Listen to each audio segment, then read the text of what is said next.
What's up YouTube, this is Coach Don. In this video I'll be going over how to do a jump serve, also called a power serve or jump power serve. When you're doing a jump serve, you want to emulate what you're doing when you're spiking. So I do a 3-step approach when I'm doing my jump serve. Some people can do a 4 or 5.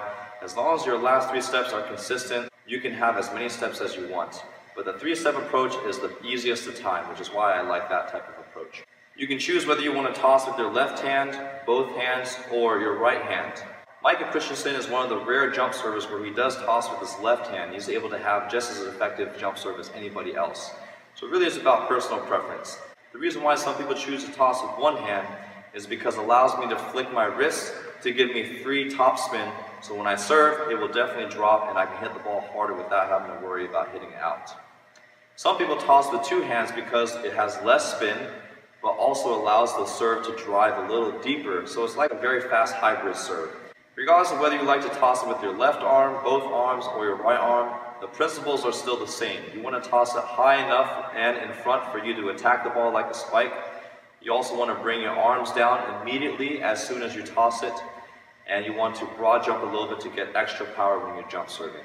Here's the best way to practice your timing for jump serves. You want to toss it like you're about to spike, do your 3-step approach, and catch it at your peak.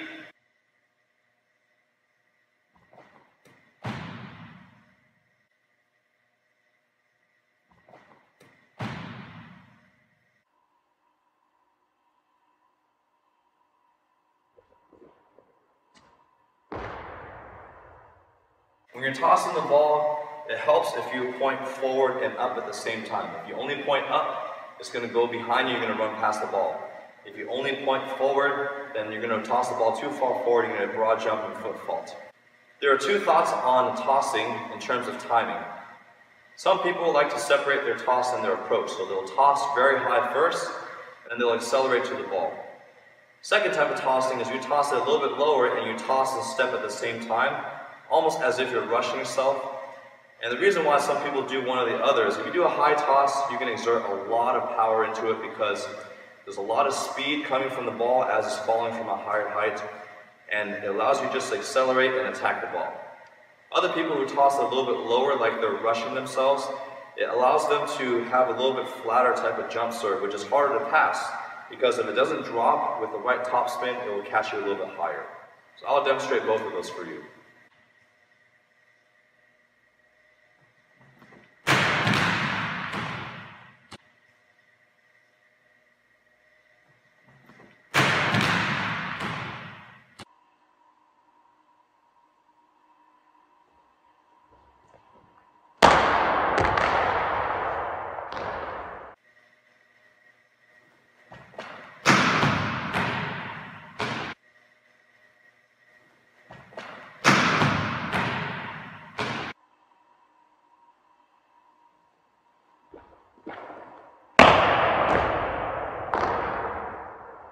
My personal preference is somewhere in between.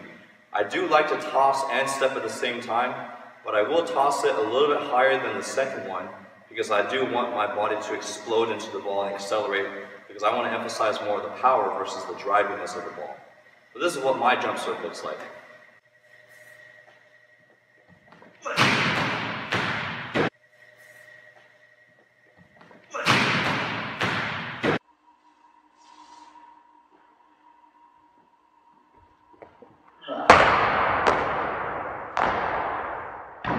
In general, I recommend tossing and stepping at the same time. That kind of puts you in rhythm. The international level, they like to toss really high first before they go. One, because they're super athletic, and also they want to generate as much power as they can. It's a riskier serve, but then at that level, they want to try to get more aces than at maybe the amateur or the high school level.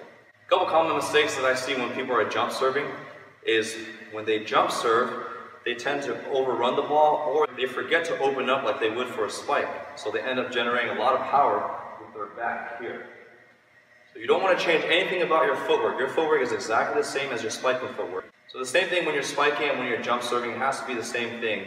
Where you're turning your foot 45 degrees, and then the last step is 90 degrees so I can open up and then close to the target. Not only will you be able to hit harder, but it'll feel better on your back. And you do want to keep it slightly in front on your right hitting shoulder, just like you would for your spike.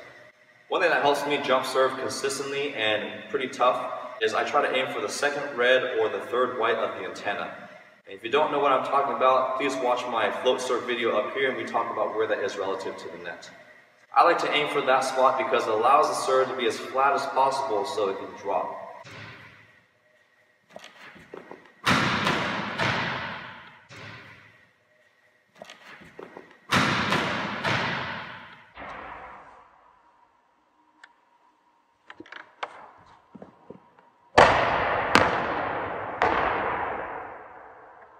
So make sure that you're contacting the ball at the equator or slightly on top and follow through. My follow through should be forward. Make sure you keep your hand very relaxed and open so you can have maximum control and topspin.